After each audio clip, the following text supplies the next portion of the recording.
Agora, antes, o chefe supremo, ele vinha aqui, ele fazia a apresentação, mas a gente, agora, com coronavírus, só estou eu e o Vitor, que auxilia aqui essa parte técnica de máscara, todo bonitinho. Aqui está cheio de álcool em gel no estúdio, para ninguém se contaminar. Eu já vou avisar logo, que se vocês perceberem que eu dei alguma tossida, isso é só a minha bronquite asmática velha de guerra, não estou com Covid, eu pelo menos estou assintomática. A minha tosse é pura bronquite asmática, tá? Agora a pessoa tem que justificar se tossir, porque antes a pessoa recebia saúde, hoje o povo olha com a cara estranha, mas tudo bem, vamos lá. A aula de hoje é sobre alimentos. E o que são os alimentos? Bom, o conceito jurídico de alimentos, ele é muito mais amplo do que o conceito vulgar. A gente não fala, quando fala de alimentos, não fala especificamente apenas da alimentação, daquilo que nós comemos para a nossa subsistência. Ele vai num conceito muito mais amplo de vários tipos de prestações diferentes que são essenciais para garantir a vida digna de uma pessoa. Então, no conceito jurídico de alimentos, nós temos a moradia, a alimentação, a educação, a saúde, o lazer. Então, todas aquelas prestações que vão auxiliar a pessoa ter uma vida digna, vão permitir que ela viva com dignidade. Dignidade que é um dos fundamentos do nosso Estado democrático de direito. E aí, um dos fundamentos da República. E aí, o que vai acontecer?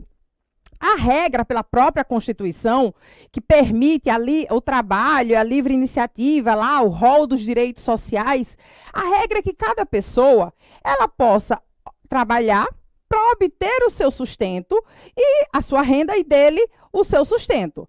Agora, existem situações em que isso não vai ser possível, ou pelo menos não vai ser possível completamente. Seja porque a pessoa não tem condições, por causa de idade, de estado de saúde, de alguma coisa que lhe retire a capacidade laborativa, ou transitória ou permanentemente, e aí, quando essa pessoa ela não pode, por si própria, prover o seu sustento, ou mesmo trabalhando, aquela renda que ela ofere, ela não é suficiente para adimplir todas as despesas necessárias à garantia da sua vida digna, então o que vai acontecer?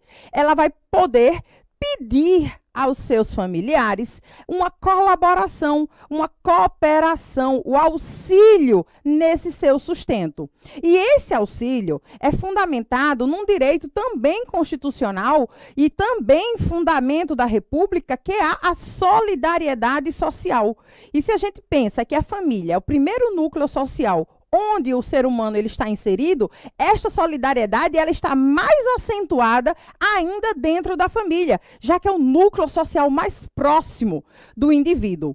Então, essa solidariedade familiar e a dignidade da pessoa humana são os fundamentos que embasam o reconhecimento do direito e do dever de prestar alimentos entre as pessoas que compõem o núcleo familiar. Porque a gente, quando fala de alimentos, e aí eu vou fazer um adendo aqui, quando a gente fala de alimentos, a gente pode ter na classificação 3 tipos de alimentos. Os alimentos que são prestados voluntariamente, ou seja, sobre o qual não existe qualquer dever jurídico legal, e aí, por isso, não pressupõe qualquer relação jurídica entre as partes, entre o credor e o devedor. A pessoa paga porque quer, independente de qualquer relação familiar, ou independente de qualquer fato jurídico que enseje uma obrigação, e aí a gente não está falando destes alimentos na nossa aula de hoje. A gente também tem uma segunda classificação dos alimentos, que são os alimentos legais, ou seja, que decorrem de um dever jurídico, decorrente de uma previsão legal. Dentro desses alimentos legais, eu faço a distinção entre 2 tipos de alimentos. Os alimentos decorrentes do direito das obrigações em função da responsabilidade civil por ato ilícito, que também não é o objeto da nossa aula de hoje. Então, em função da prática de um ato contrário à lei, um ato ilícito, a pessoa pode vir a ser responsabilizado para reparar os danos causados através de uma prestação alimentar. Mas o que interessa para a gente são os alimentos regulados no direito de família, Ou seja, os alimentos que têm como pressuposto de reconhecimento, de atribuição, a relação familiar. Seja essa relação de parentesco ou de conjugalidade, ou ainda de convivência. Então, o próprio código, no primeiro capítulo, no primeiro artigo que abre o capítulo dos alimentos, ele deixa claro, artigo 1694, podem os parentes, ex-cônjuges e ex-companheiros pedir uns aos outros alimentos de que necessitem para viver.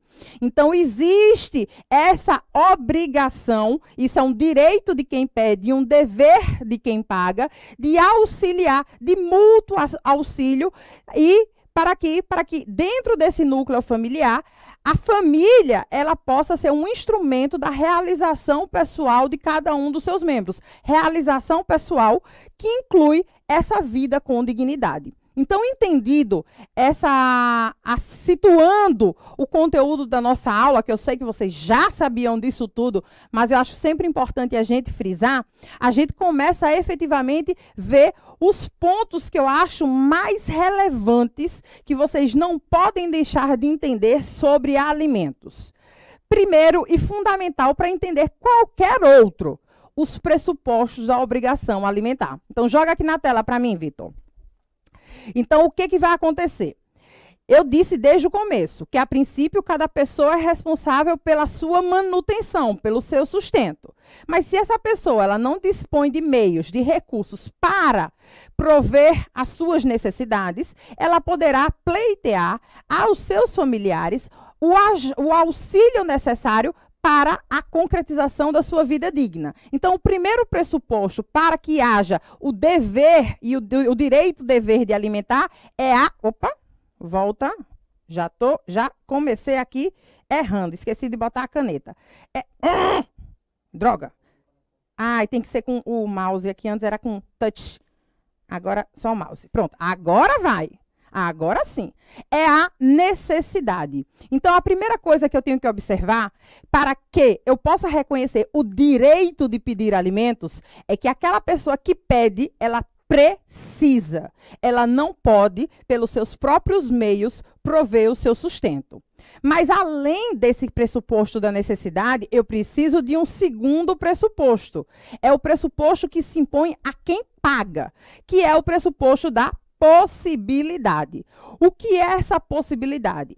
É a pessoa a quem se pede os alimentos, ele deve ter a capacidade de contribuir no sustento daquele que pede, sem o desfalque do próprio sustento e do sustento da sua família. Então, é preciso eu analisar esses dois pressupostos, e ainda tem alguns doutrinadores que falam num terceiro pressuposto, outros dizem que é o elo entre esses dois, que é a proporcionalidade. Então, toda vez que eu falar em alimentos, eu tenho que analisar esses dois pressupostos juntos, ou seja, a necessidade de quem pede deve ser analisada junto com a possibilidade de quem paga. E verificar a proporcionalidade, a razoabilidade entre esses dois elementos. Então, só assim eu posso fixar adequadamente o valor dos alimentos, a fim de suprir as necessidades de quem pede e sem prejudicar o sustento de quem paga, o sustento próprio e de sua família. Então, partindo desse pressuposto, eu vou conseguir visualizar várias outras questões, como, por exemplo, a revisão, que a gente vai falar lá na frente, a extinção do dever alimentar e algumas das suas características. Então, já falando dessas características, eu volto a chamar para vocês. Entender como funciona a dinâmica dos alimentos é muito importante. E essas características, elas ajudam demasiadamente a entender esse processo de reconhecimento dos direitos e deveres da obrigação alimentar.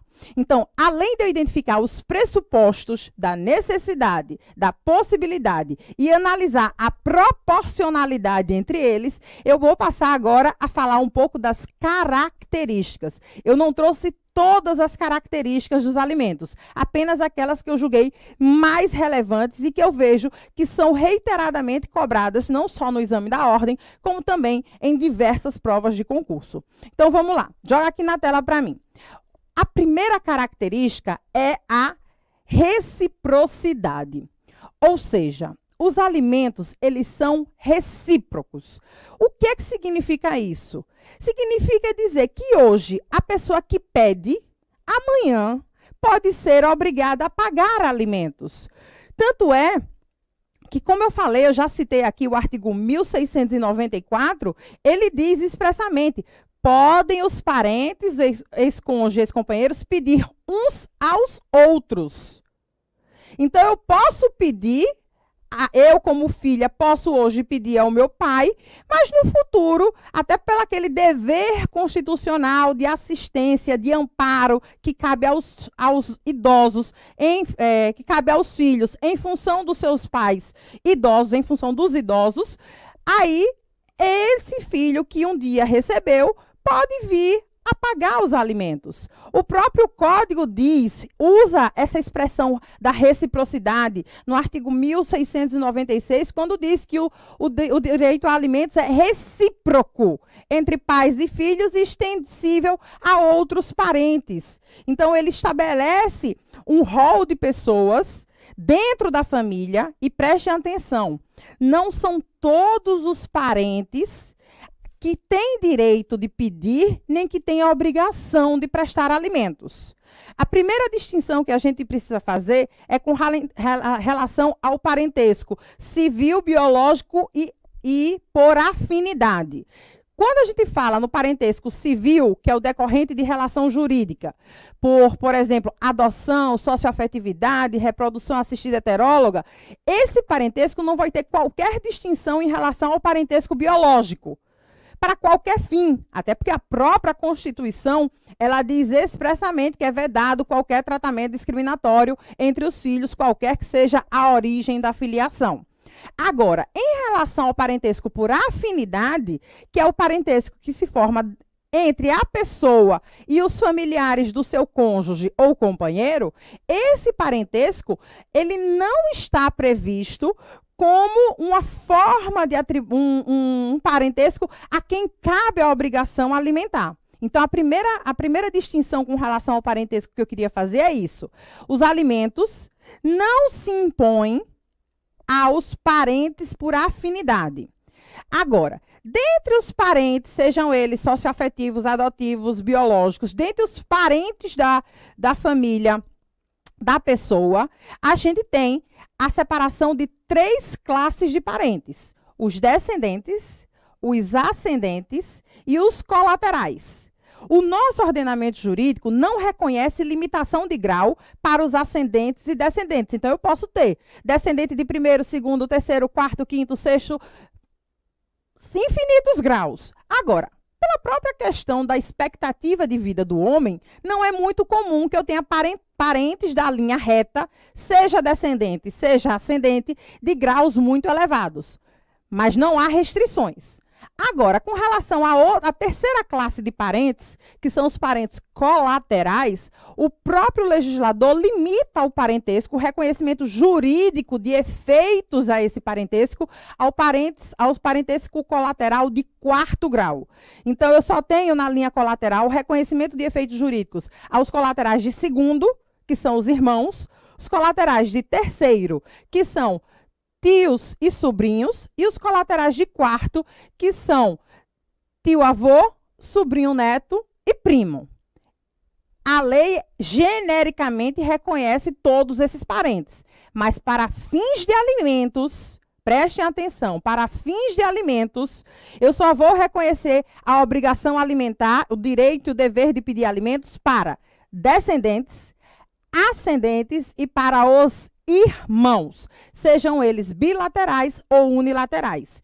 Significa dizer que os parentes colaterais de terceiro e quarto grau nem podem pedir, nem ser obrigados a pagar alimentos. Eles são parentes. Sim, eles são parentes, mas não cabe a eles o direito nem o dever de pagar alimentos, porque os alimentos na linha colateral são exclusivos para os irmãos, os colaterais de segundo grau. Sejam eles filhos do mesmo pai e da mesma mãe, o que o código chama de irmãos bilaterais ou irmãos germanos, ou os irmãos unilaterais, que são filhos do meu pai com outra mulher ou da minha mãe com outro homem. Certo?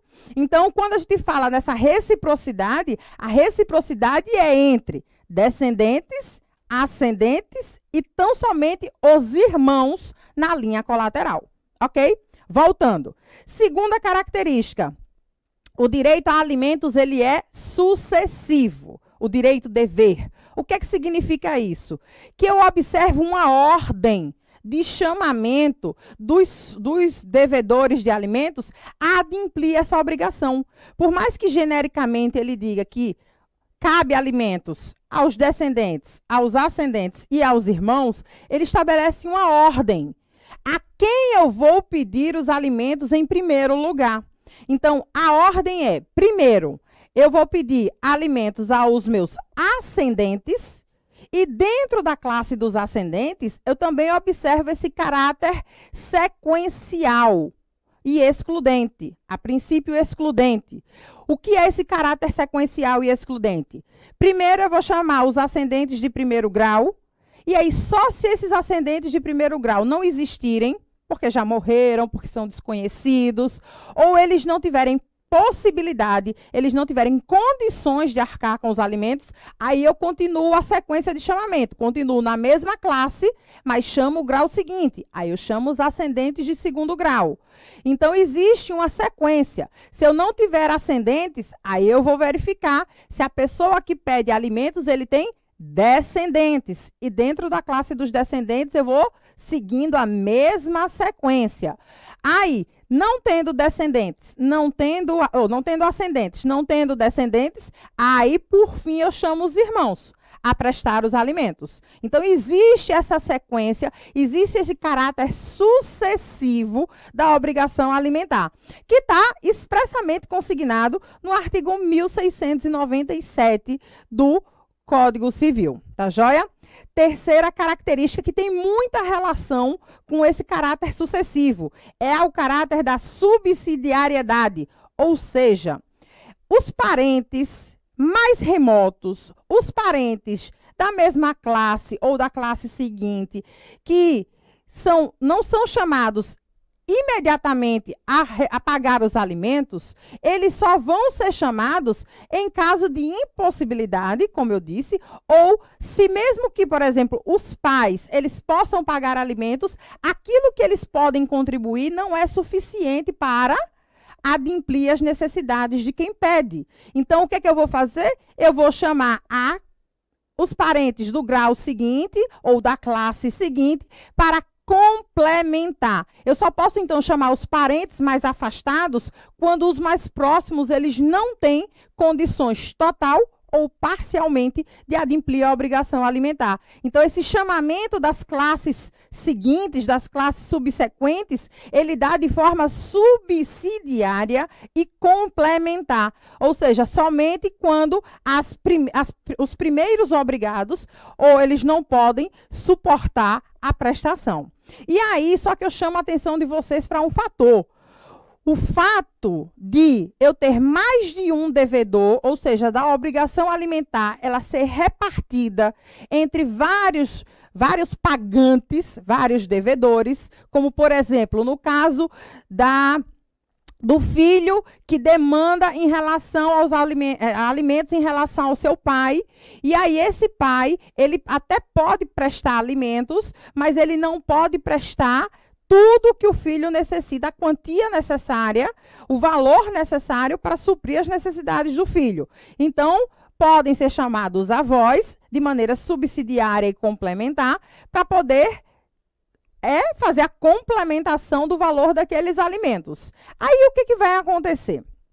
Nesse caso, vamos dar um exemplo assim, que o filho tem a necessidade de receber R$ 1.000 em alimentos. E aí o pai só podia pagar 500 e entre os avós ficou rateado os outros 500. Vamos supor, só tinha um avô do lado paterno, um avô do lado materno. Aí 200 para um, 300 para o outro. Então 500 para o pai, 200 para um avô e 300 para o outro. Ou seja, eu tenho 3 devedores da mesma obrigação, que é pagar os alimentos àquela pessoa, àquela criança que pediu, que necessita de R$ 1.000 para sua manutenção. Só que vamos supor que o pai, ele deixa de pagar os alimentos. No momento em que o pai deixa de pagar aquele valor de R$ 500 que tinha sido atribuído conforme a sua possibilidade, o credor dos alimentos, ele não pode acionar, por exemplo, os seus avós a adimplir a parte do faltante, do pai inadimplente. Eles não podem, porque não existe, em regra, solidariedade na obrigação alimentar. Então, aqui, ó, a solidariedade, que significa que o devedor, ele pode responder pela dívida na sua parte ou no todo, cabendo o direito de regresso, se ele pagar o todo, para reaver o que pagou e que era obrigação de outrem. Nesse caso, toda solidariedade, ela precisa ter previsão expressa. E no Código Civil, a gente não tem qualquer previsão dentro do capítulo de alimentos sobre solidariedade. No entanto, existe uma legislação especial que previu expressamente a possibilidade de solidariedade em alimentos, que foi o Estatuto do Idoso, da pessoa idosa. Então, o artigo 12 do Estatuto da Pessoa Idosa prevê expressamente a possibilidade de solidariedade para aqueles alimentos pagos à pessoa idosa. Então, no caso do filho que demanda em face do pai e dos avós, ele não poderá cobrar dos avós o adimplemento integral da obrigação, ou seja, que eles paguem além daquilo que foi fixado proporcionalmente de acordo com a sua possibilidade. Porque, em regra, não existe solidariedade para alimentos. Agora, no caso de uma pessoa idosa, por exemplo, vamos supor que uma pessoa tenha 75 anos e recebe alimentos de seus 3 filhos. Um primeiro filho paga 500, o segundo 300, o terceiro 200. Se um deles deixa de pagar a parte que lhe cabe da obrigação, em função do credor ser pessoa idosa e do artigo 12 estatuir expressamente a solidariedade, no momento em que, por exemplo, o terceiro filho deixa de pagar os seus R$ 200, o credor, o idoso que recebe alimentos, pode demandar de qualquer dos outros 2 filhos ou dos 2 o adimplemento daqueles R$ 200 faltante. Ou seja, existe solidariedade. No caso de pessoa idosa, o devedor responde não apenas pela sua parte, podendo arcar com a prestação como um todo, a prestação integral, cabendo a ele, lógico, o direito de regresso, porque também não pode haver enriquecimento indevido daquele que deixou de arcar com a prestação que lhe cabia. Tá certo? Então, prestem atenção. Só existe solidariedade em alimentos pagos à pessoa idosa. A regra é que cada devedor, só responde pela parcela que lhe foi atribuída na prestação alimentar, se forem vários os devedores. Outra característica importante dos alimentos é que eles são irrepetíveis. O que é que significa ser irrepetível? Significa que os alimentos, em regra, ainda que pagos indevidamente, eles não se restituem. Exemplo clássico de irrepetibilidade. Alimentos gravídicos. Eu tenho alimentos reconhecidos por uma legislação especial que permite que, durante a gravidez, mesmo sem a certeza da identidade genética da criança que está sendo gestada e o suposto pai, que eu possa pedir alimentos, eu, gestante, em nome do meu filho, pedir alimentos para permitir o regular desenvolvimento da gravidez e que eu possa obter adequadas condições de parto. Então, nesse caso, eu não vou poder fazer a prova de que existe a relação parental entre o filho que está sendo gestado e o suposto pai, aquele a quem eu imputo a paternidade. Mesmo não podendo fazer essa prova, a lei começou a pesar naquela balancinha, né? Na balança do direito.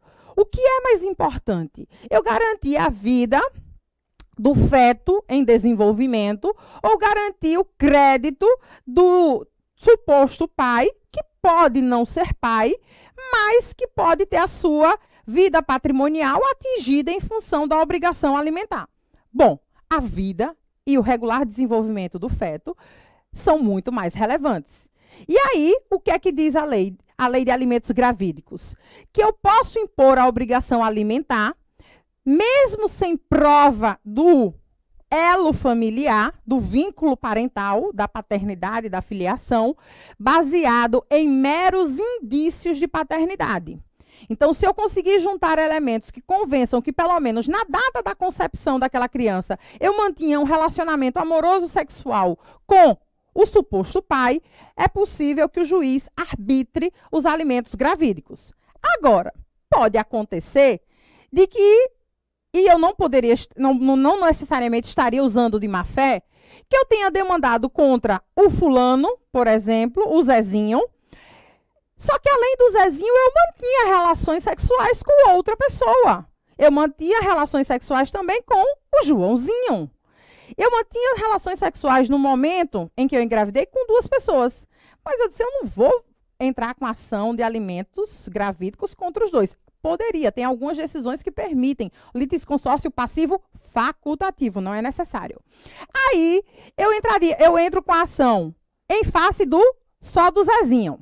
Entrei com a ação em face do Zezinho, o juiz se convenceu de que existia indícios de paternidade do Zezinho, fixou a obrigação alimentar. E ele vinha pagando os alimentos. Aí, depois que o meu filho nasce, faz o exame de DNA, resultado deu negativo. O filho não era do Zezinho.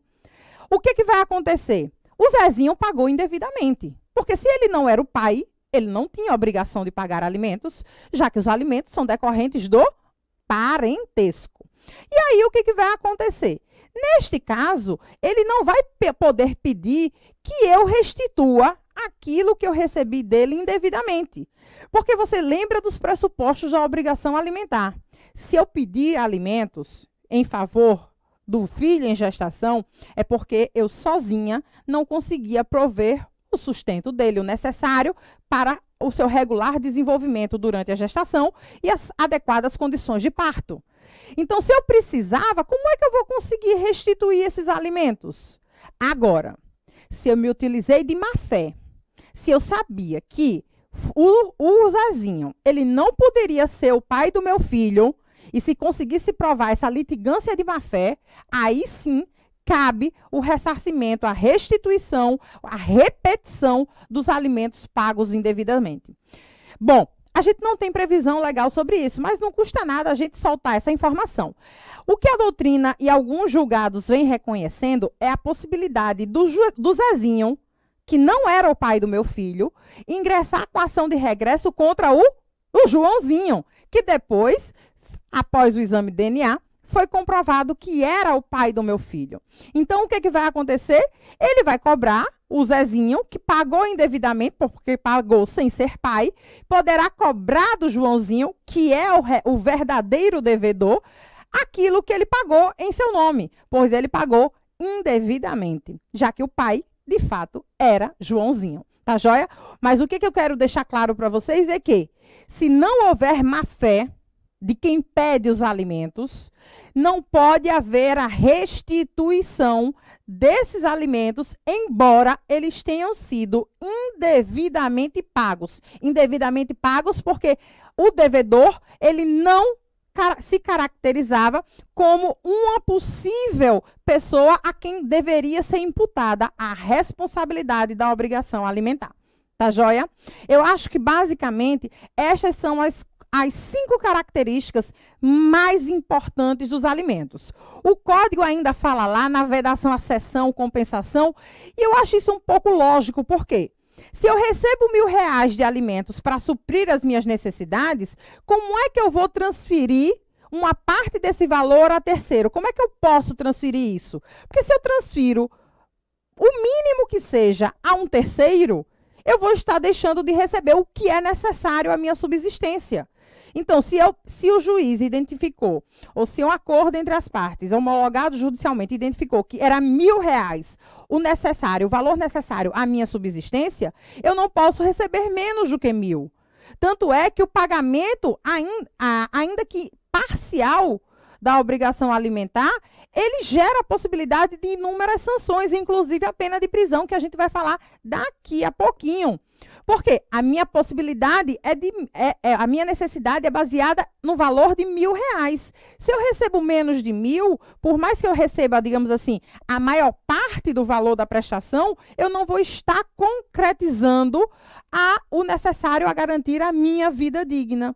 Então, se eu recebo menos de 1.000, ainda que eu receba 900, a gente não fala na aplicação dentro do direito de família da chamada teoria do adimplemento substancial, que é uma regra lá do direito das obrigações. Tá joia? Então, vamos lá.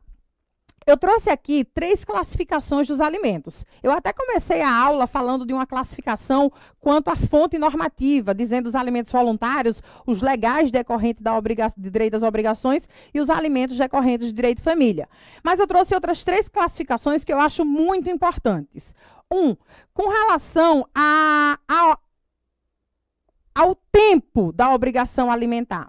A gente pode dividir os alimentos em alimentos passados ou pretéritos, alimentos presentes e alimentos futuros ou vincendos. E aí, o que o nosso ordenamento jurídico diz? Ele só reconhece o direito de pedir os alimentos presentes e os futuros. Eu não posso, por exemplo, vou dar um exemplo para ficar mais fácil da gente entender. Vamos supor que eu tenho um filho com o Zezinho, e o meu filho já tem 6 anos. Só que o Zezinho nunca deu um centavo para me ajudar na criação e no sustento do filho. Aí, depois de 6 anos, eu me abusei. Eu disse, eu vou botar o Zezinho na justiça. E aí, eu quero que ele comece a pagar alimentos, mas não só. Eu quero que ele pague todos os 6 anos que o filho da peste não me ajudou na criação do filho, que era dele também. Aí, o que vai acontecer? Eu posso fazer isso? Não. Porque o nosso direito não reconhece o direito de pedir alimentos passados. Ele parte do pressuposto de que, enquanto eu não pedi, eu não necessitava. Então, se eu não necessitava, não cabe pedir alimentos retroativos.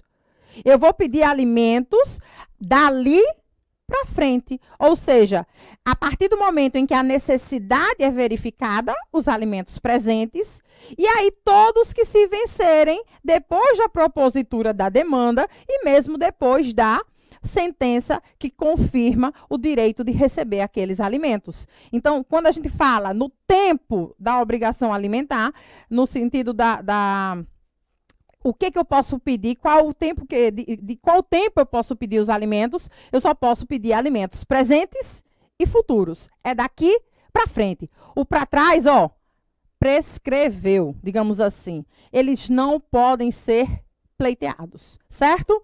Outra classificação muito importante, que aí gera uma confusão, porque tem uma nomenclatura muito parecida, é com relação à definitividade da obrigação alimentar. Então, os alimentos, eles podem ser definitivos, quando fixados por uma decisão judicial, ou seja, há um reconhecimento formal e, a princípio, com caráter definitivo, mas não completamente imutável, porque eu já adianto desde já, a decisão que trata de alimentos, ela só transita em julgado formalmente.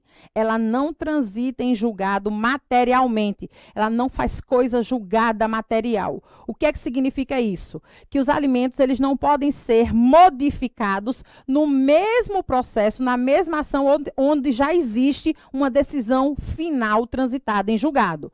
Mas, sobrevindo a alteração da situação fática, ou seja, o aumento da necessidade, a diminuição da necessidade de quem pede, o aumento da possibilidade, a diminuição da possibilidade de quem paga, havendo a modificação dos pressupostos da obrigação alimentar, caberá o pedido de revisão, seja para aumentar, seja para diminuir o valor, seja até para adequar o valor em função das perdas decorrentes de inflação, ou seja, da valorização da moeda, seja para extinguir, para exonerar a obrigação alimentar, porque os pressupostos não existem, não subsistem mais. Então, modificando o suporte fático que ensejou a obrigação alimentar, então caberá falar em a modificação de uma decisão judicial transitada em julgado. Então, o que eu quero dizer com esse caráter definitivo, ele é definitivo no sentido de que ele não se altera enquanto não se alterarem os elementos fáticos que deram ensejo ao reconhecimento do direito e dever de pagar alimentos. E outra, é definitivo porque ele só se altera, mesmo alterando os pressupostos fáticos, ele só se altera por provocação de algum interessado. Ou seja, a gente não tem, em regra, no nosso ordenamento, alimentos com prazo de validade, a não ser quando expressamente ficar consignado, que são os casos dos alimentos transitórios. Então, joga aqui na tela. Eu posso ter, então, primeira classificação são os alimentos definitivos, fixados por meio de uma decisão judicial, seja uma sentença, seja a homologação de um acordo entre as partes, e em que regra se perpetua no tempo, até que, provocado por algum dos interessados, se verifique a modificação da situação fática. Em regra, os alimentos eles são definitivos, mas nada impede que eles também sejam fixados por prazo determinado, que são os chamados alimentos transitórios. Esses alimentos transitórios, em regra, são aplicados nas situações de alimentos pagos às ex-cônjuges e ex-companheiros. Porque o que acontece? Antigamente, era muito comum que quando as pessoas deixavam de viver juntas, quando o casamento era dissolvido, antes do divórcio, dissolvido parcialmente pelo desquite, ou mesmo depois do divórcio, parcialmente pela separação judicial ou pela efetiva dissolução do matrimônio, era muito comum que as mulheres, elas desempenhassem um papel na família de exclusividade de atividades domésticas, exclusivamente de atividades domésticas, de cuidados com a casa e criação e educação dos filhos. E o homem, ele fosse o provedor do lar, aquele que trazia a renda para a família. E aí, quando essa relação acabava, era muito comum de que a ex-mulher, a ex-companheira, pedisse ao seu ex-parceiro que lhe auxiliasse no seu sustento, porque ela não tinha, muitas vezes, sequer tinha uma formação profissional, ou quando tinha essa formação profissional, ela não desempenhava a sua profissão há tanto tempo e estava completamente afastada do mercado de trabalho.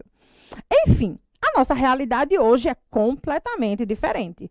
Hoje a gente vê uma igualdade com relação às obrigações familiares, pelo menos não tanto quanto as obrigações domésticas, e aí eu já faço o meu jabá aqui. Estava fazendo um post essa semana sobre a questão da desigualdade de gênero durante a pandemia, dentro das obrigações familiares, das obrigações domésticas na casa e cuidado com os filhos, mas não vou falar, porque isso não interessa na prova da OAB, mas o que vai acontecer? Em regra, hoje, ambos os parceiros, os cônjuges, os companheiros, eles trabalham e oferem sua renda, ou seja, eles acumulam funções. A função doméstica, familiar, com a função profissional, né? Com o exercício da sua profissão.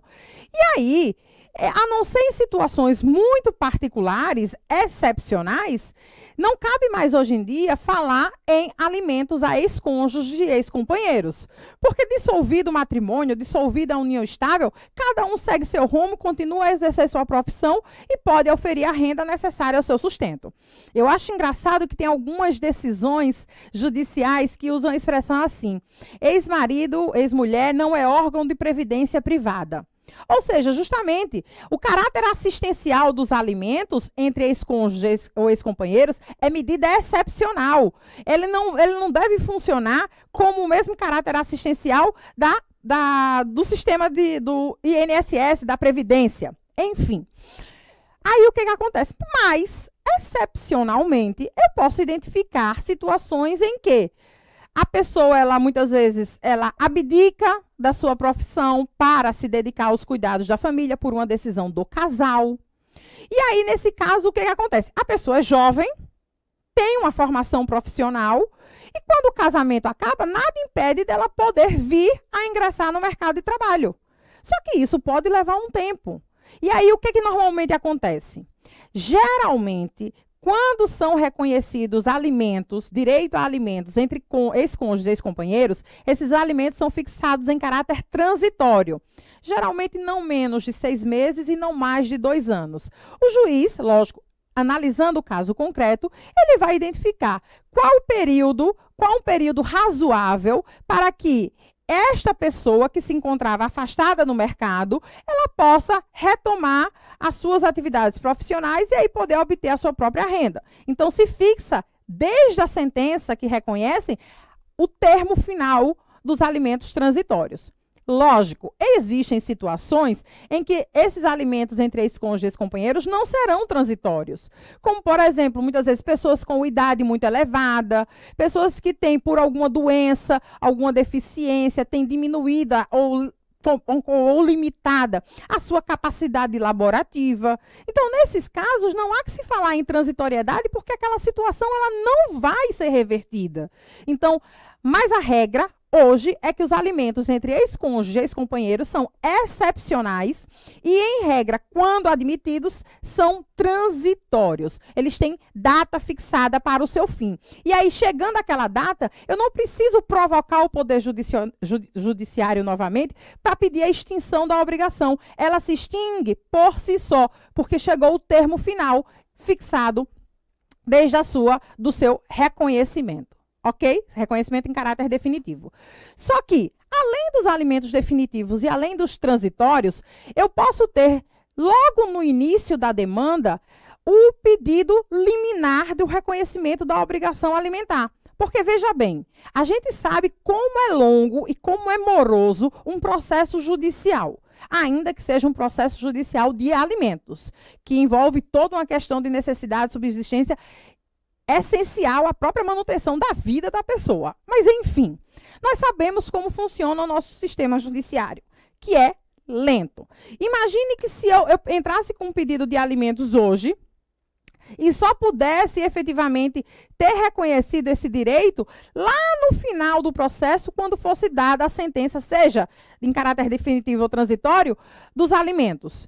E todo esse período do trâmite processual, eu iria sobreviver como? Se eu já estou pedindo, é porque eu não posso me manter sozinha. Então, o nosso ordenamento reconhece, verificados os pressupostos do fumus boniuris, a fumaça do bom direito, e o periculo in mora, o perigo da demora na prestação jurisdicional, a fixação dos alimentos em sede de liminar.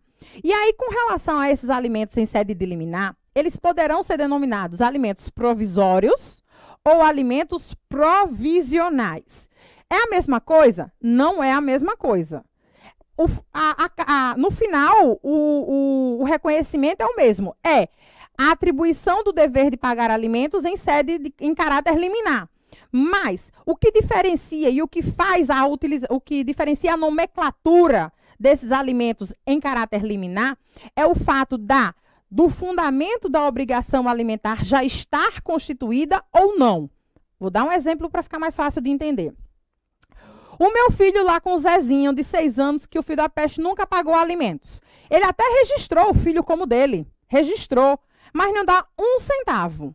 Veja só, o meu filho, ele está registrado. Está lá, comprovado na certidão de nascimento. O pai é o Zezinho. Então, se eu ingressar com a ação de alimentos, o fundamento da obrigação alimentar já está provada, que é a relação parental. Nesse caso, o pedido liminar de alimentos, eu vou pedir alimentos provisórios. Então, os alimentos provisórios são aqueles fixados liminarmente em ação de alimentos, em ação em que já há o reconhecimento do fundamento do pedido, da relação parental. Agora, no caso dos alimentos gravídicos ou no caso do Zezinho não ter registrado o filho que era dele, apesar de saber que o filho era dele, aí o que vai acontecer? Nesse caso, se nós fôssemos apenas namorados, porque aí não caberia a incidência das presunções de parentalidade, nós éramos namorados, eu era muito fiel ao Zezinho, mas mesmo assim o Zezinho quis fugir da sua responsabilidade e não registrou o filho. O que vai acontecer? O meu filho, ele não tem pai. Está lá, não está indicado na certidão de nascimento o pai. Então, quando eu ingressar com ação, eu vou ingressar, possivelmente, com ação de reconhecimento de paternidade cumulada com alimentos. Só que a relação parental, ela não está comprovada ainda. É objeto, junto com o pedido de alimentos, é objeto da demanda. Então, nesse caso, se nessa ação em que não existe a prova da parentalidade, eu quiser pedir alimentos em sede de liminar, esses alimentos são chamados provisionais. Então, essa é a diferença da nomenclatura entre os provisórios e os provisionais. Ambos são fixados em sede liminar. Um com a prévia prova da relação parental e outro sem esta prova da relação parental. Ok? Bom, e a outra classificação que eu acho interessante a gente fazer são os alimentos, a classificação que define com relação à abrangência da obrigação alimentar. A gente tem os alimentos civis ou côngruos e os alimentos naturais. O que o Código Civil nos diz sobre essa classificação? Em regra, e aí o próprio artigo 1694 deixa claro isso, que em regra, os alimentos, eles devem manter a condição social do alimentado. Ou seja, você não vai pagar o mínimo para a subsistência da pessoa, mas manter o padrão social do alimentante para o alimentado. Então, quando a gente fala alimentos civis ou côngruos, são justamente esses alimentos que têm por finalidade manter a condição social. Agora, existem situações em que o próprio código diz que o devedor de alimentos, ele só é obrigado a pagar o mínimo necessário à subsistência do alimentado, que são os casos dos alimentos entre ex-cônjuges ou ex-companheiros, quando existe culpa por parte de quem pede, culpa pelo fim do relacionamento por parte de quem pede. Exemplo. E aí eu já faço um adendo que é muito importante. Existe no nosso ordenamento jurídico os deveres matrimoniais, são a série de direitos e deveres impostos a quem é casado, e os deveres da união estável. Então, tem lá, são basicamente os mesmos. A diferença é que, para casamento, existe dever de fidelidade recíproca, e para a união estável, dever de lealdade recíproca. Mas depois a gente tem dever de vida em comum no lar conjugal, para ambos, situações, casamento e união estável. Dever de assistência, respeito e consideração mútuos, para os dois. E o dever de criação, assistência e educação dos filhos. Criação, sustento e educação dos filhos. Também imposto para casamento e para união estável. O que acontece? A partir da emenda constitucional 66 de 2010, o nosso ordenamento aboliu da ação de divórcio ou da ação de dissolução de união estável o questionamento acerca da culpa. O que é a culpa? A culpa é a infringência de algum desses deveres matrimoniais ou convivenciais. Mas a culpa, ela não foi completamente abolida no nosso ordenamento jurídico. Ela é verificada, ela pode ser objeto de fundamentação no direito a alimentos. O próprio código, ele menciona, acho que no parágrafo, se eu não me engano, no parágrafo 2º do artigo 1694, que o cônjuge ou companheiro culpado pelo fim do relacionamento, não tem direito de pedir a manutenção da condição social. Ele tem direito de pedir apenas o necessário, o mínimo necessário à sua subsistência, ou seja, os alimentos naturais. E aí eu faço um adendo muito rápido para a gente não perder tempo, que ano passado saiu algumas matérias na imprensa, seja a imprensa especializada, de sites jurídicos ou não, dizendo que o STJ tinha entendido que a infidelidade era causa de exoneração da obrigação alimentar, porque era considerado comportamento indigno do credor de alimentos. Bom, não é bem assim. O STJ, o que aconteceu? A gente tem um caso que foi julgado pelo TJ de São Paulo e que o TJ realmente acha que lá no artigo que trata da exoneração, da extinção da obrigação alimentar, que fala do procedimento indigno, que a infidelidade seria uma forma de procedimento indigno, apesar de no livro das famílias não termos um rol de situações que configure, que poderia ser utilizado para a configuração desse comportamento indigno. Então, existe uma parcela minoritária da doutrina e da jurisprudência que reconhece a infidelidade, por exemplo, como o comportamento indigno. A infiel, ela ingressou com um recurso especial para o STJ. Chegando esse recurso no STJ, o que aconteceu? Aconteceu que o STJ verificou que não estavam presentes os pressupostos de admissibilidade do recurso. Então, o STJ diz: não conheço o recurso, mantenha a decisão do TJ São Paulo. Ou seja, eu acho muito equivocado você dizer que é o entendimento do STJ que a infidelidade gera a exoneração da obrigação alimentar. Não. O STJ não adentrou ao mérito dessa discussão. Ele apenas manteve a decisão porque, pela falta dos pressupostos de admissibilidade, ele não podia analisar o mérito do recurso. Tá? Então, voltando aqui, só para a gente fazer este adendo. Outra informação que eu acho muito importante a gente falar é sobre a questão da cobrança dos alimentos. Ou seja, uma vez fixada a obrigação alimentar, seja em caráter liminar, seja transitório, seja definitivo, pode acontecer do devedor ele não pagar os alimentos. E aí, o Código de Processo Civil 2015 alterou a dinâmica da cobrança dos alimentos. Antes, eu fazia tudo por meio da ação de execução de alimentos, que era uma ação autônoma, apartada, e era pensada aos autos principais da ação de alimentos. O que mudava era o rito, o procedimento da ação, caso eu escolhesse o procedimento para cobrar os alimentos havendo pedido de prisão, ou a cobrança dos alimentos sob o rito da penhora, que é o rito mais prolongado. O rito mais célere é o rito de prisão. Além dessa distinção de rito, que ainda permanece no nosso ordenamento jurídico, a gente tem hoje uma distinção em relação ao instrumento, ao meio processual, à peça processual, pela qual se vai realizar essa cobrança. E aí, para saber a distinção, é preciso saber em que se fundamenta a obrigação alimentar.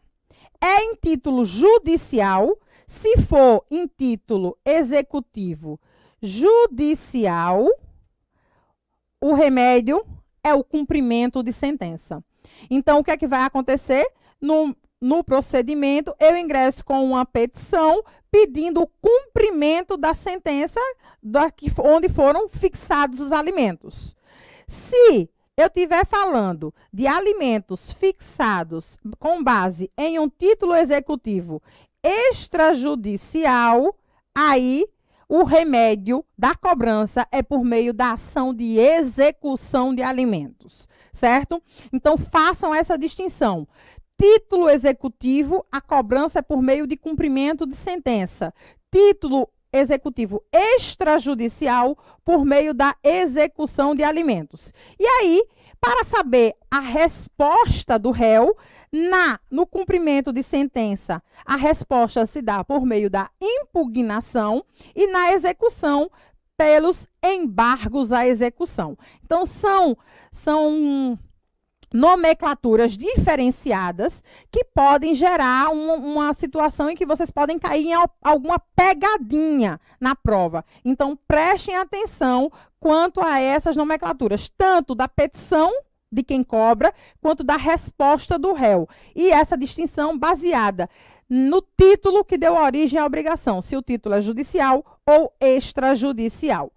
Bom, já encaminhando para o fim, falar sobre um pouquinho da... Quanto tempo a gente já está aí? Eu fico falando. Hã? 1 hora? Tá bom, eu pensei até que eu já estava até falando mais tempo.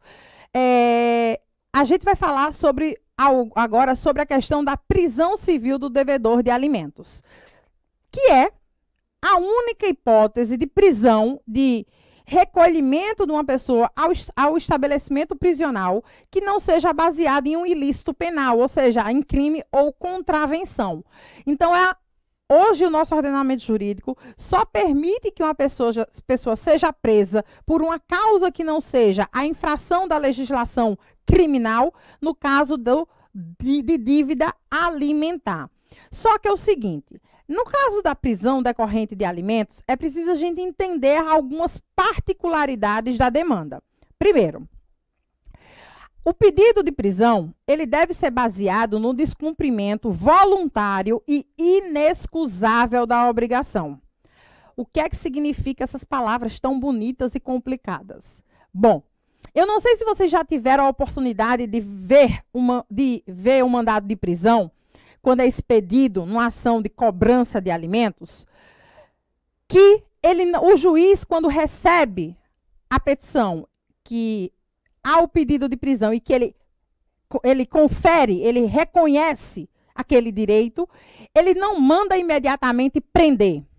Ele oferece 3 alternativas ao devedor de alimentos. Ele diz, pague num prazo, que é o prazo de 3 dias, então, você tem 3 dias para pagar.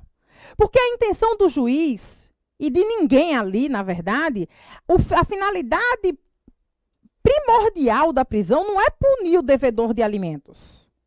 É fazer com que ele pague a obrigação. É garantir a sobrevivência, a vida digna daquele que necessita dos alimentos para viver. Então, ele vai dar a opção. Epa, tomou conhecimento que pode ser preso? Pague. Pague em até 3 dias. Ou então, prove que pagou, porque pode ser que a parte autora esteja demandando indevidamente. Ou então, que entre o momento que ela deu entrada na ação e que o juiz despachou, que o pagamento já foi feito. Então, ele vai dar essas 3 alternativas. Pague, prove que pagou ou prove a impossibilidade de pagar. Então, por isso que a gente diz que a prisão, ela só deve ser aplicada com o descumprimento inexcusável. Inexcusável significa sem desculpa, sem justificativa. Só que, dessa terceira possibilidade lá do mandado de prisão, ele diz, prove a impossibilidade de fazer. E essa impossibilidade tem que ser uma impossibilidade absoluta. Então, se eu não pagar, se eu não provar que eu paguei, ou se eu não provar a impossibilidade absoluta de pagamento no prazo de 3 dias, aí a prisão ela pode ser efetivamente cumprida. Agora, para eu poder me valer do pedido de prisão como uma medida coercitiva para forçar o adimplemento da obrigação alimentar, é preciso que essa dívida seja atual. E aí, o próprio Código de Processo Civil, no artigo 528, num dos seus parágrafos, que eu não vou lembrar agora exatamente qual é, num dos seus parágrafos, ele dá esse conceito da atualidade da dívida. Porque, veja só, pode ser que o Zezinho, lá, o pai do meu filho, que eu já tinha entrado com ação de alimentos contra ele, que o juiz já tinha fixado a obrigação alimentar, que o filho da peste, ele, mesmo com a determinação judicial, não vinha pagando os alimentos. Aí, o que vai acontecer? Vai acontecer o seguinte, eu vou entrar com a ação. Agora, a depender de quando foi o vencimento das prestações que o Zezinho não pagou, eu posso ou não posso pedir prisão. Então, vamos supor que eu ingressei hoje com a ação de cobrança de alimentos do Zezinho. Entrei lá com o cumprimento de sentença, porque a obrigação foi fixada por sentença judicial. Eu entrei com um pedido de cumprimento de sentença. O Zezinho está me devendo os meses de abril, março e fevereiro. Os 3 últimos meses. Aí, eu ingresso com a ação.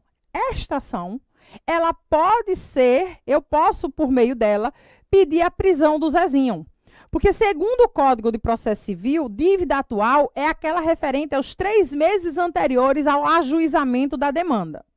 Mas, por outro lado, se, na verdade, no meio do ano passado, o Zezinho deixou de me pagar, junho, julho e agosto, ficou me enrolando, vou pagar, não vou, vou pagar, não vou. Mas aí depois ele começou a pagar os meses certos. Aí pagou setembro, pagou outubro, pagou novembro, e foi pagando, e está pagando certo. Só que tem aqueles 3 meses lá em aberto, do meio do ano passado. Essa dívida, ela pode ser cobrada, mas ela não é uma dívida atual. E aí o que é que vai acontecer? Eu não vou poder me valer do pedido de prisão para poder forçar o adimplemento da obrigação. Eu vou me utilizar de outras medidas constritivas, como a penhora, o protesto, a negativação, muitas vezes algumas decisões deferindo apreensão de documentos, enfim. Mas eu não vou poder me valer da prisão, porque o débito não é atual. Então, o próprio Código Civil fala nesses 3 meses anteriores ao ajuizamento da demanda, incorporando o entendimento da súmula 309, que já existia, bem antiga, e para a gente poder saber quais são as prestações vencidas que podem dar margem ao pedido de prisão. Agora, se a intenção do legislador não é punir o devedor, é que ele pague, então mesmo que ele tenha sido preso, tão logo ele pague a dívida, a prisão é imediatamente suspensa. Então, o que vai acontecer? O juiz, ao fixar a prisão, o próprio Código de Processo Civil diz que a prisão ela varia de um prazo de 1 a 3 meses. Então, joga aqui na tela. O próprio Código de Processo Civil diz a prisão será de 1 a 3 meses. Então, o juiz, dentro da sua razoabilidade, ele vai fixar. Lógico que chegar a primeira vez, o primeiro pedido de cobrança de alimentos em relação ao Zezinho. Poxa, não é razoável que na primeira vez que o Zezinho deixa de pagar, o juiz já, fixa a pena de prisão em 3 meses. Não, ele fixa em 1 mês. Aí, se daqui a pouco o Zezinho voltar a reiterar aquela conduta de inadimplência, aí ele vai aumentando o prazo da prisão. Foi fixada, por exemplo, em 1 mês, com 5 dias que estava preso, milagrosamente o Zezinho arruma o dinheiro, né? Porque antes não tinha, de jeito nenhum. Aí depois, no instante, arruma. Depois que está preso, na iminência de ser preso, o dinheiro aparece, que é uma coisa. Aí o que vai acontecer? Pagou. Se estava preso, pagou, suspende a pena de prisão. A pena de prisão está suspensa. Agora, lembrando que mesmo o inadimplemento parcial da obrigação alimentar pode gerar prisão, desde que a dívida seja atual. E aí, o que hoje a gente se discute muito, principalmente em relação a essa questão da pandemia, é com relação à imputação do cumprimento da medida de prisão. Bem, a regra, segundo o próprio Código de Processo Civil, é que a prisão por dívida alimentar, ela seja cumprida em regime fechado. Lógico, em uma cela separada dos presos comuns, mas em regime fechado. Só que o que aconteceu? A gente sabe a realidade do nosso sistema carcerário. Vou fazer um adendo aqui, que eu acho que isso não vai cair na prova da OAB, mas eu acho interessante a gente discutir sobre isso. A gente sabe a nossa realidade do sistema carcerário, que é um sistema com precárias condições de higiene, superlotados, e que, em função da junção dessas características, é um verdadeiro estopim de doenças, né? Um barril de doenças. E aí, se a gente tem uma doença que tem uma transmissibilidade tão simples como, por exemplo, a Covid-19, é preciso a gente identificar que aquele devedor de alimentos, ao ser inserido no sistema prisional por uma dívida alimentar, ele está sendo colocado em risco, exposto a risco, a sua saúde e a própria vida. Então, baseado nesse entendimento, o CNJ e depois o STJ, eles decidiram que deveria haver a suspensão de todas as penas de prisão em regime fechado em face decorrentes de dívidas alimentares, que essas penas de prisão em regime fechado deveriam ser substituídas por penas de prisão em regime domiciliar. Justamente porque, se a intenção dos alimentos, geralmente, quando a gente fala em alimentos, a gente fala no conflito entre o direito à vida do alimentante, do alimentado, e o crédito, a proteção do crédito do alimentante, de quem paga. Se a partir desse momento que a gente expõe o alimentante a risco, a gente está falando no direito à vida de ambas as partes.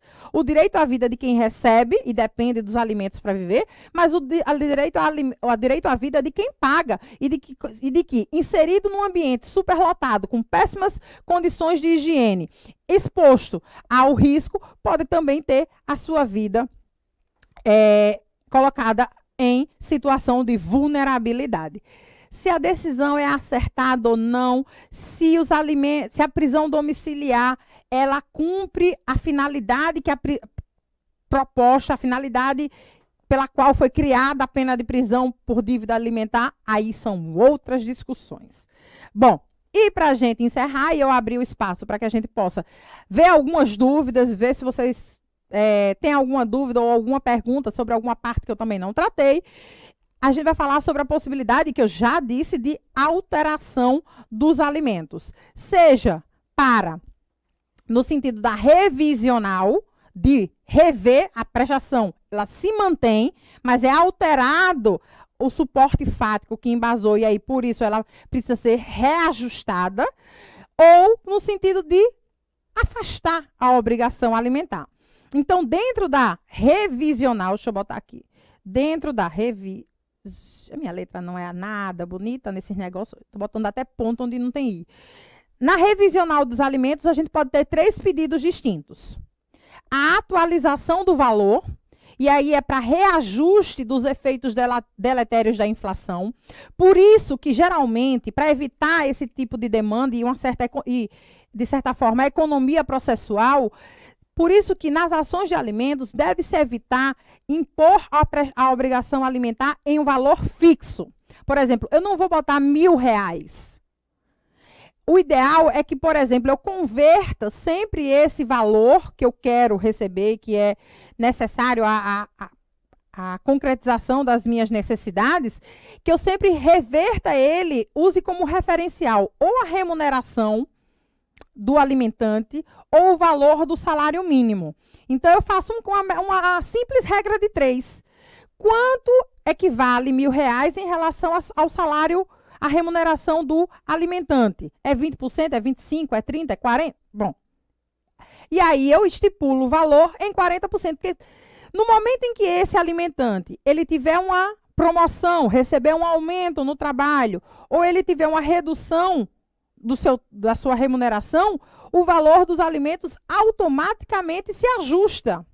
No caso da indexação para o salário mínimo, em regra, pelo menos ele se atualiza para manter, ou pelo menos para tentar afastar as perdas decorrentes da inflação. Então, tão logo o salário mínimo aumenta automaticamente. Então, não preciso ingressar com a nova demanda para rever, para modificar e atualizar esse valor. Ele se atualiza automaticamente, certo? Bom, a revisional, por sua vez, ela pode também majorar. Então, eu posso ter um aumento das necessidades ou um aumento da possibilidade do alimentante. Então, eu posso, modificado o suporte fático, a situação, os pressupostos da obrigação alimentar, ver que o valor a ser pago precisa ser aumentado. aumentado, ou ele pode também ser diminuído. Se diminuiu a necessidade ou se diminuiu a capacidade contributiva do alimentante. Só que além da revisional de alimentos, eu posso ter o pedido de exoneração da obrigação alimentar, ou seja, não estão mais presentes os pressupostos da obrigação alimentar. Não estando presentes a necessidade, por exemplo, não há que se falar em continuar a pagar alimentos. Agora, não existe, em regra, exoneração automática, a não ser nos alimentos transitórios, que eles se encerram na data fixada para o termo final da obrigação. Então, por exemplo, é muito comum você pensar, o filho está sujeito ao poder familiar até os 18 anos, enquanto ele for menor. Então, quando ele completa 18 anos, o pai que não tem mais o dever de sustento dos seus filhos, que é um dever decorrente do poder familiar. Então, significa que extingue-se, exonera-se a obrigação alimentar? Não necessariamente. E não automaticamente. Em regra, a exoneração ela precisa ser provocada pela parte interessada. Então, eu que pago, eu sou a devedora de alimentos, se eu verificando que não cabe mais, se não tem a necessidade de quem pede não subsiste, então eu ingresso com um pedido para deixar de pagar alimentos, para me exonerar da obrigação. Agora, além da exoneração, que é a falta de pressuposto, eu tenho as hipóteses de extinção, que elas dizem respeito a condutas do credor de alimentos. Então, o que vai acontecer? O Código diz no artigo 1708, caput e parágrafo único, que a obrigação alimentar se extingue, pelo casamento, pela união estável, pelo concubinato do credor de alimentos, porque veja o seguinte, poxa, eu pago alimentos o meu filho. Meu filho não, que eu não tenho filho velho. Vamos supor que eu pago alimento, eu não vou pagar não. Vou fazer mais simples. Eu sou jovem, mas eu vou supor que eu tenho um filho de 25 anos, que eu não tenho nem filho, quanto mais de 25 anos. Mas vamos lá. Eu tenho um filho de 25 anos. Ele está cursando o curso superior. Eu ainda pago alimentos a ele, porque ele não trabalha, ele se dedica exclusivamente, ou ainda que trabalhe, a renda que ele ofere é do estágio, não é suficiente para adimplir suas despesas. Só que meu filho resolve se casar. Poxa, se ele quer constituir família, ele que arque com a sua subsistência e a subsistência da minha família. Ele não pode querer constituir família às minhas custas.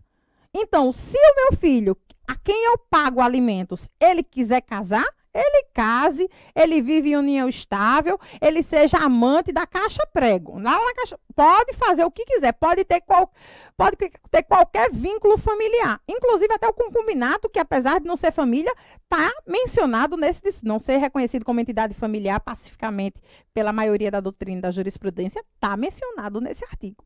Então, se ele constitui um núcleo familiar pelo casamento, pela união estável, ou até mesmo um concubinato, eu posso ingressar com um pedido de extinção da obrigação alimentar. Agora, detalhe, é o casamento do meu filho. O meu casamento, o casamento do devedor, não extingue a obrigação alimentar. O que pode acontecer com o meu casamento, eu que pago os alimentos, é simplesmente eu demonstrando que o fato de constituir nova família, muitas vezes com novos filhos daquela relação, isso aumentou a minha despesa doméstica e influiu na minha capacidade contributiva. Eu posso, no máximo, pedir uma revisão para tentar diminuir o valor da pensão que eu pago àquele meu filho de 25 anos. Mas o meu casamento não extingue. O casamento do devedor não extingue a obrigação alimentar. Só o casamento, a união estável e o concubinato do credor, de quem recebe. E mais, o comportamento indigno dele. Então, eu cheguei a falar já hoje aqui sobre essa questão do comportamento indigno, que a gente não tem no livro do Direito das Famílias um artigo que diga o que é esse comportamento indigno. Mas a gente tem em outros dois livros do Código Civil um rol de hipóteses que, segundo a doutrina e a jurisprudência, se aplicam para identificar o que é esse comportamento indigno do alimentado, que são o rol do artigo que traz as hipóteses de ingratidão do donatário e o artigo que traz as hipóteses de indignidade do sucessor. Então, esses dois artigos, da ingratidão do donatário e da indignidade do sucessor, são utilizados como base para identificar o que é o comportamento indigno do alimentado. Enfim, é isso que eu tinha para falar para vocês. Eu tentei ser sucinta para a gente não se estender demasiadamente aqui na aula, mas deixo a vocês aberto aqui para eventuais dúvidas, eventuais considerações que vocês queiram fazer.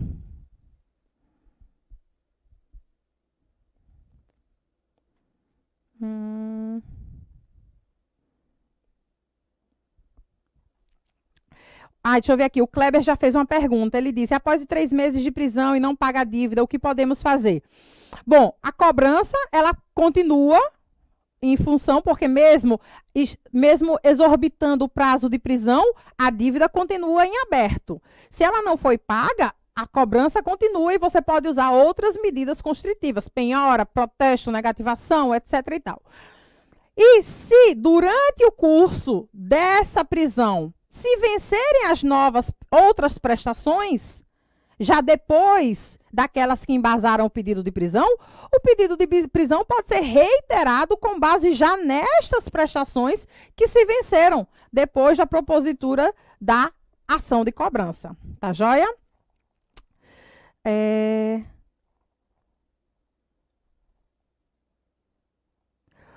Olha, o 13º, ele não tem, ele se inclui no direito a alimentos todas se foi fixado com base nos rendimentos ou no salário mínimo, né, no caso de rendimentos, você inclui todas as obrigações, todos os rendimentos com caráter salarial. 13º tem caráter salarial, ele não tem caráter indenizatório.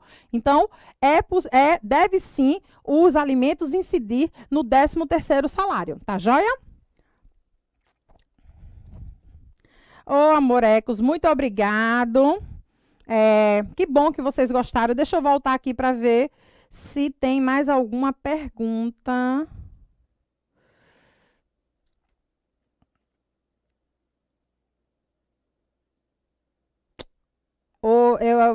Tem um depoimento aqui de um aluno, né, que está acompanhando a aula, dizendo que faz mais de 6 meses que não recebe a pensão. É muito complicado. Eu entendo esse assunto, na prática, ele é um assunto muito delicado, muito complexo, e às vezes a nossa realidade é um pouquinho diferente do plano ideal da nossa legislação. Infelizmente, a gente trabalha com pessoas que os devedores de alimentos que muitas vezes usam efetivamente de má fé para se furtar a obrigação alimentar, esquivando-se de citações, utilizando de subterfúgios para prolongar, para estender esse momento de inadimplência. E aí, muitas vezes, quem recebe, quem tem direito de receber alimentos, fica numa situação muito complicada financeiramente. E se sobrecarrega, muitas vezes, para arcar com o mínimo, e às vezes não consegue nem dar o mínimo necessário à subsistência do filho. Peraí.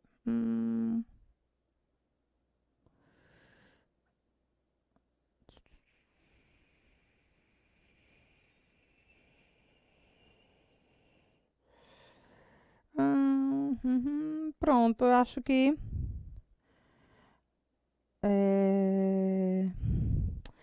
é isso, gente. Eu não vi mais agora aqui, eu não tô.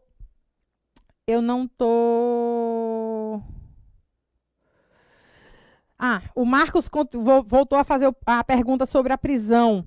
Dizendo que a prisão é de até 3 meses, não é de 3 meses, é de 1 a 3 meses.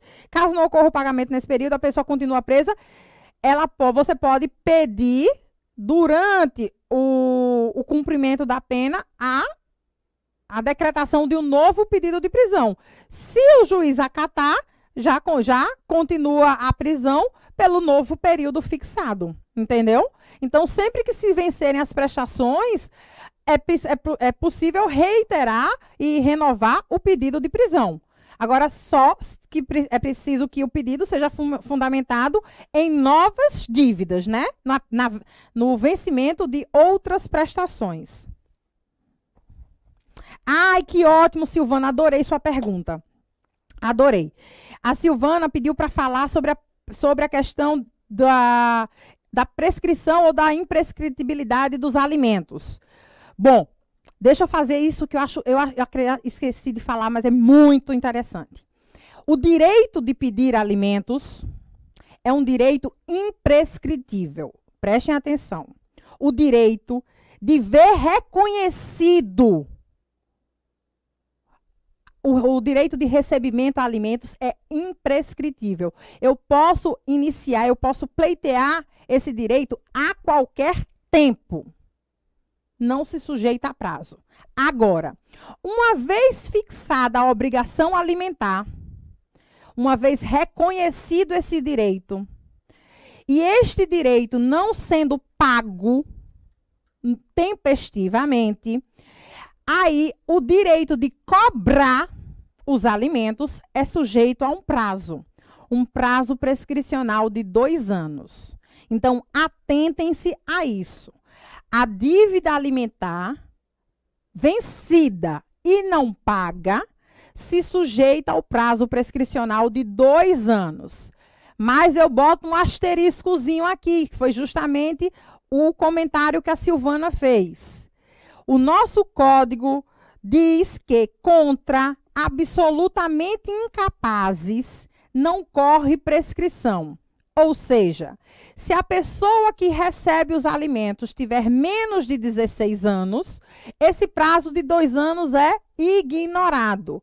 Esse prazo de 2 anos, ele só começa a correr a partir se a pessoa que recebe alimentos tem pelo menos 16 anos completos, porque a partir dos 16 anos ela deixa de ser absolutamente incapaz, ela se torna relativamente incapaz, e para os relativamente incapazes, e como para todas as pessoas capazes, corre prazo de prescrição.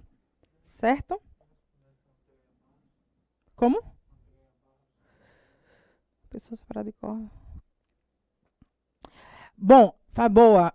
O Vitor aqui me alertou a pergunta aqui da Andréia Barros, perguntando se a pessoa separada de corpos não houve a regularização do divórcio, como é cobrada a pensão agora que o fórum não está atendendo. Veja bem, Andréia, hoje nós trabalhamos com o procedimento completamente virtualizado. Não está havendo atendimento presencial, mas a atividade judiciária está sendo realizada normalmente. Bom, a primeira coisa que você precisa definir é: você vai contratar um advogado particular ou vai se utilizar da Defensoria Pública? Vários escritórios de advocacia estão fazendo atendimento por teleconferência. E a própria Defensoria Pública, pelo menos aqui no estado de Alagoas, e a realidade que eu posso falar, ela também está fazendo atendimento pelo WhatsApp. Então, é possível que você envie a documentação necessária para a propositura da ação por e-mail, por WhatsApp, explique todo os fatos envolvendo o conflito, né, a situação do casal, e possa dar entrada na ação, porque você dá entrada na ação virtualmente pelo sistema eletrônico que o Tribunal de Justiça da sua cidade, do seu estado, adotar. E aí os juízes, os servidores, os juízes, eles estão trabalhando remotamente. Então, o processo ele vai andar. Pode haver apreciação, inclusive, no caso de uma ação ser impetrada agora, os alimentos serem fixados em caráter liminar, por meio da demonstração dos requisitos do artigo 300 do Código de Processo Civil. Certo? Então,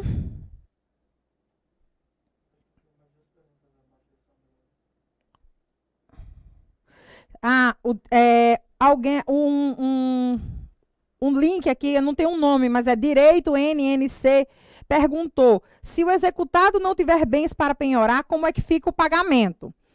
Bem, você tem outras medidas constritivas. Você tem o protesto em cartório de títulos, você tem a negativação do devedor, você tem, por exemplo, a possibilidade de pleitear o saque de valores da conta do FGTS para fins de adimplemento da obrigação alimentar. Você tem, agora, nessa situação que a gente está vivendo, e eventual inadimplência em razão do isolamento, da pandemia, das condições de trabalho, a possibilidade, algumas decisões já falando da possibilidade de se penhorar o auxílio emergencial do governo. Você tem a retenção de documentos. Então, são medidas que a adoção dessas medidas coercitivas, constritivas, ela vai depender do caso concreto. Do que por exemplo, de que forma eu posso, dentro da realidade daquele devedor, forçar ele de maneira, o que é que posso utilizar para forçar ele a cumprir a obrigação. Então, a penhora é apenas uma das medidas. Lógico, a prisão talvez seja, o risco da prisão, ou o pedido de prisão talvez seja o mais eficaz, porque ninguém quer ter sua liberdade cerceada, mas você tem N possibilidades, inclusive o próprio Código Civil, ele deixa em aberto essas medidas, as chamadas medidas atípicas, para poder o juiz, prudentemente, diante do caso concreto, fixar aquela que ele entende mais adequada a tentar resolver o problema do inadimplemento da obrigação, certo?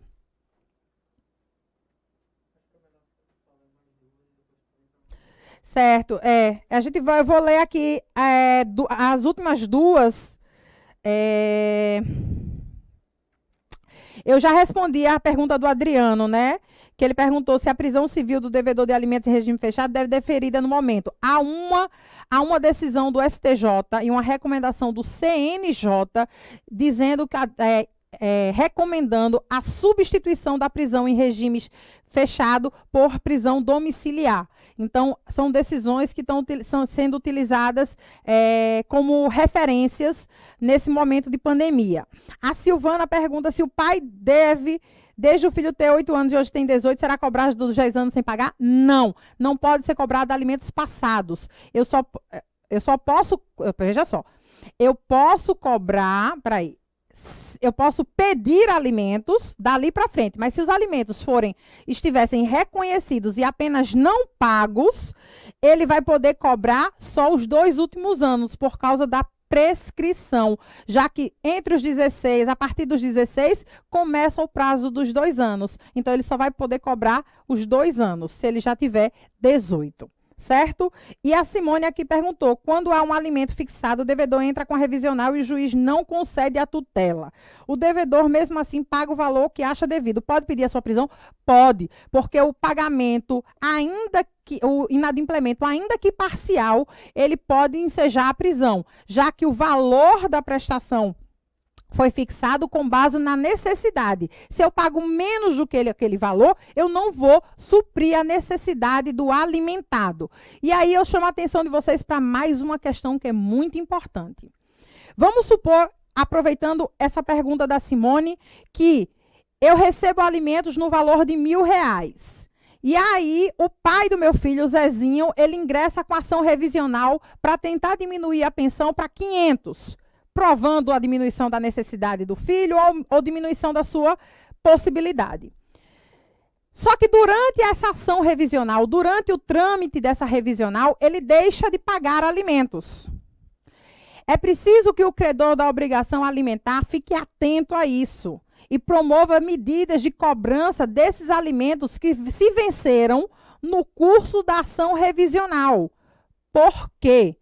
Porque no momento em que o pedido do Zezinho for deferido e houver uma sentença judicial transitada em julgado, reconhecendo a redução para R$500, essa sentença tem efeitos retroativos. retroage até a data da citação. Então, por mais que naquele mês, por exemplo, de julho, agosto, setembro do ano passado, que foi logo depois que ele deu entrada, ele deixou de pagar, ele me devia pagar naquela época 1.000, como retroage a decisão da revisão, ele vai, quando for me pagar, quando eu for cobrar, ele só vai precisar pagar 500, que foi o valor reconhecido, fixado na revisão e que retroage a data da citação. Isso pode ser ruim para o credor, mas também pode ser ruim para o devedor, porque se a revisional for para majorar, ao invés de ter pago 1.000, ele pode pagar 1.500. Então, só para deixar claro, para tomar cuidado a respeito dos alimentos que se vencerem e não forem pagos durante a ação revisional, porque o valor que havia antes pode ser diminuído, aumentado, e se eles não tiverem sido pagos, aplica-se o valor fixado na ação revisional, porque a sentença tem efeitos retroativos à data da citação dessa ação revisional, certo? Pronto, Silvana, essa agora. Se o filho tem 8 e o pai deve a 5 anos, ele pode cobrar os 5 anos, faz o pedido de prisão com relação aos 3 últimos meses e a penhora com relação aos demais, certo? Não, porque o casamento, você tem que ver quem é o credor. Se é a mãe do credor, por mais que ela seja a responsável por ele, não é ela a credora da obrigação. Ela apenas responde pelo ato dos seus filhos, porque porventura é uma criança ou adolescente, e a mãe cabe a ela assistir ou representar o seu filho enquanto eles são menores. Então, o casamento da mãe de uma criança que recebe alimentos não extingue a obrigação alimentar do pai de pagar alimentos a esse filho. O que extingue a obrigação alimentar é o casamento do próprio credor, daquele a quem o direito é atribuído e reconhecido. Certo? Bom, é isso, gente. Eu vou encerrando por aqui. Espero que vocês tenham gostado da aula. Eu tentei aqui não falar sobre tudo, mas focar naquilo que realmente é importante. Adorei a participação, as perguntas de vocês. Inclusive, me trouxe outros assuntos muito pertinentes e muito importantes de serem abordados também. E é isso. Eu espero que todo mundo continue bem, principalmente com saúde. E aí eu falo de saúde física e mental. Então, tenham cuidado com a sobrecarga de trabalho, com a sobrecarga de estudo, com a sobrecarga de funções, seja no trabalho, sejam domésticas. Então, a gente precisa cuidar nesse momento não só do nosso corpo. É uma doença muito traiçoeira que pode vir afetar as pessoas com sintomas leves, mas também com sintomas muito graves. Mas, além de tudo, além da gente cuidar do nosso corpo, se preocupar com a possível contágio e os sintomas corporais físicos dessa doença, a gente não deve nunca deixar de ter cuidado também com o nosso estado mental e psicológico. Então, a gente precisa manter o foco nos estudos, mas também reservar um tempo para não fazer nada, para curtir a família, para curtir o seu parceiro, para curtir a sua solidão, se você gosta de estar sozinho. Eu acho muito importante a gente ter equilíbrio. Então, quando a gente tendo equilíbrio, inclusive isso vai facilitar a assimilação do conteúdo, vocês vão conseguir estudar e ter muito mais eficiência na compreensão daquilo que você está estudando, se você consegue fazer isso num ambiente que lhe proporcione esse equilíbrio, tá joia? Então, espero que vocês tenham gostado. Um beijo bem grande. Quero dizer, para quem ainda não me segue, tem o meu Instagram, @professora Patrícia Rocha. Eu sempre estou postando alguns conteúdos lá, a respeito de direito das famílias e sucessões. Mas também, caso vocês tenham alguma dúvida, pode mandar direct, pode mandar pergunta. Sempre que eu tenho um tempinho, eu paro e respondo as perguntas que me fazem lá pela rede social. Podem também, quem for usuário da plataforma, quem for aluno do Estudar para a OAB, pode mandar as perguntas lá pela plataforma também, que assim que possível, sempre que dá, o mais rápido que eu posso, eu sempre estou respondendo para sanar essas dúvidas e para a gente poder ter o melhor rendimento possível de estudos. Então, aproveitem ainda. Quem não é aluno Estudar para a OAB, contrate os nossos serviços, a plataforma é muito boa, não estou fazendo bajulação só porque trabalho nela e quero agradar o poderoso chefinho, não é isso. Realmente, ela proporciona a você um cronograma de estudos diferenciado, específico, de acordo com as suas necessidades. Nós temos, além das aulas gravadas, as questões comentadas, simulados. Então, a plataforma oferece uma diversidade de conteúdo e de material que vai lhe auxiliar nesse estudo e direcionar, principalmente direcionar para aquilo que realmente é necessário. Tá joia? Nós temos os planos intensivo, que são os cursos mais longos, mais completos, e o extensivo, que é o mais longo, e o intensivo, que é efetivamente só com aqueles assuntos mais cobrados, para quem quer só dar um gás, que já tem uma base e quer dar um gás só naquilo que é importante, tá joia? Então, fica o convite para vocês, quem não for aluno Estudar para a OAB, venha para a nossa plataforma, participe e sempre fique ligado nos nossos aulões, sempre que possível a gente vai estar realizando de várias matérias diferentes, assuntos específicos. E quem já é nosso aluno, continue aí focado nos estudos, que a aprovação só depende de vocês, tá bom? Um beijo bem grande, quero ver todo mundo com a carteirinha vermelhinha para chamar todo mundo de colega de profissão, tá bom? Um beijo bem grande. Tchau, tchau.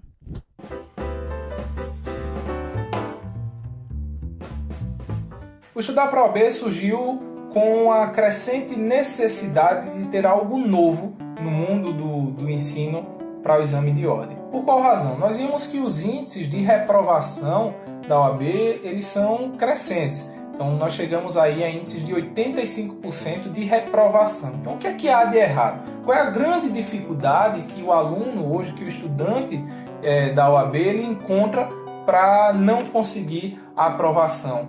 A partir do momento em que criamos o Estudar para a OAB, a nossa missão era que o aluno, do primeiro dia que ele decidisse estudar até o último dia, que é o dia da prova, ele encontrasse nessa plataforma tudo que ele precisa. Tá? Então, desde a criação do seu calendário de estudo, ou seja, ele saber o que vai estudar, como vai estudar, quanto tempo vai estudar, por onde vai estudar, ele poder resolver questões para sentir se ele está evoluindo ou não, se ele precisa melhorar em alguma matéria, em algum assunto, ele ter um suporte da nossa equipe de professores para que ele tire todas as dúvidas que ele venha a encontrar na sua trajetória. Então, essa foi a situação que motivou a gente criar algo onde o aluno não tivesse apenas videoaulas, porque ele muitas vezes pode ter as videoaulas, mas ele não sabe como estudar, quanto tempo estudar, se precisa estudar algo além daquelas videoaulas, como ele vai treinar aquilo que ele está aprendendo, qual o nível de dificuldade das questões que ele deve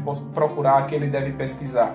Então, como a gente disse, não é apenas um cursinho, é uma plataforma completa, onde ele vai encontrar todas as ferramentas necessárias para superar as dificuldades que eventualmente ele venha a ter nesse caminho.